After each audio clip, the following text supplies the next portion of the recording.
So I got a little opportunity here. I love showing things and kind of just, like, it's not ever to be critical of people. It's just to show things that people do, like not thinking about things, dumb things. And I know the person that did this, they only get paid to install the building. It's not his fault.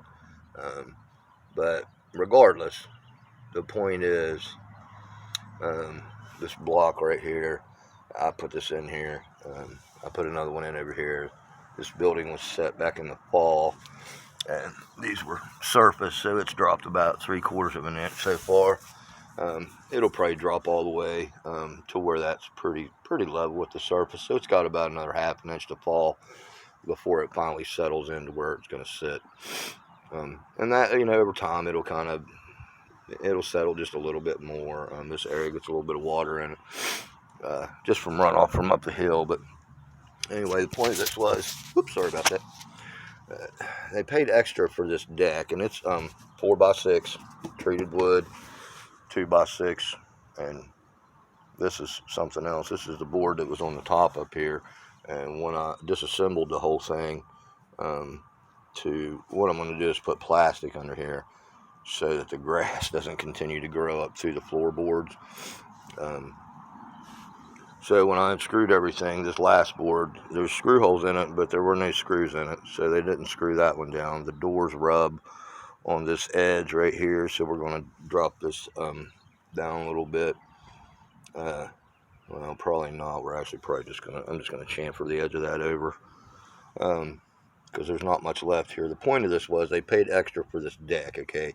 And this deck is designed for lawnmowers and things like that, and it was left like this, okay? The blocks and stuff, remember I said I put those underneath of there. So, got all this big meat, and it's 5.5 inches across, 5.5 inches thick, 3.5 this way, 5.5 this way. It's a good big solid piece of meat. And the 2x4 is 1.5 inches by 5.5, good and solid. They sway in the middle a little bit, but we're going to put a strut underneath of that and kind of make those a little more rigid. So they've got 4 deck screws in here, and this is the surface, the bottom of what they're screwed to. So you got, in this little tiny inch area, 1 inch out here, that's the screws on the top go in, and they're about 1 inch. Your finger joint's typically 1 inch, so that one's about 3/4. This one's about 1 1/8. It's the same thing around on the other side. So there's 4 screws in this little area that is 3.5 inches wide by 1 inch deep. So that would be 3.5 square inches. You have 4 big meaty screws penetrating in there, the heads and everything. So this whole area is super weak. Now remember, it's the left sitting this far off the ground, okay? So this block wasn't here, I put it under there. So same thing on the other side, exactly the same.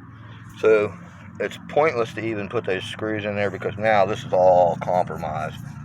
This is tearaway stuff right now, because some more weight to put on there. Okay, so one other thing. All right, you'll see how it sits. I'm going to sit you down here for a minute so I can show you something. See how it sits there. All right, okay, your building is sitting like this, and your 45 is like this, okay? So then when your building starts to lower, the 45 kicks out, which means that these screws are going to be pulling away. And remember, this building has already dropped about 3/4 of an inch, so there's a lot of tension on these screws right now. So without these blocks in here, 1 or 2 trips of the lawnmower on that, I think it'd snap right off. So what I'm going to do, knock this block back out. I'm going to come back in here with this 4x4, and I'm going to come into the back of it and attach it to the back of this, and then I'm going to dig out and I'm going to move that block on it a little bit. Yeah, that's a lot. That's overkill. But then I'm going to do the same thing. I got a little 2x4 right here. I'm going to cut it down, block it right up here on this one.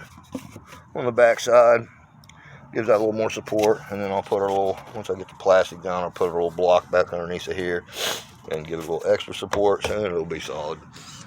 But this is just a waste. I mean, they paid like $500 extra for the deck, and they paid like 7 cents for the attachment.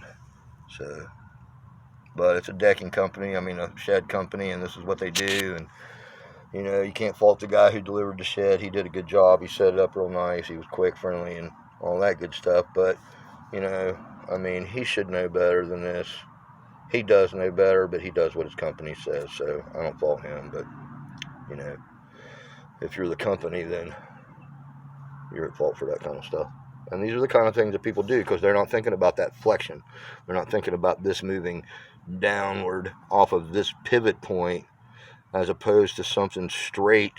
You know, it's going to pin at the top when you have two straight pieces coming down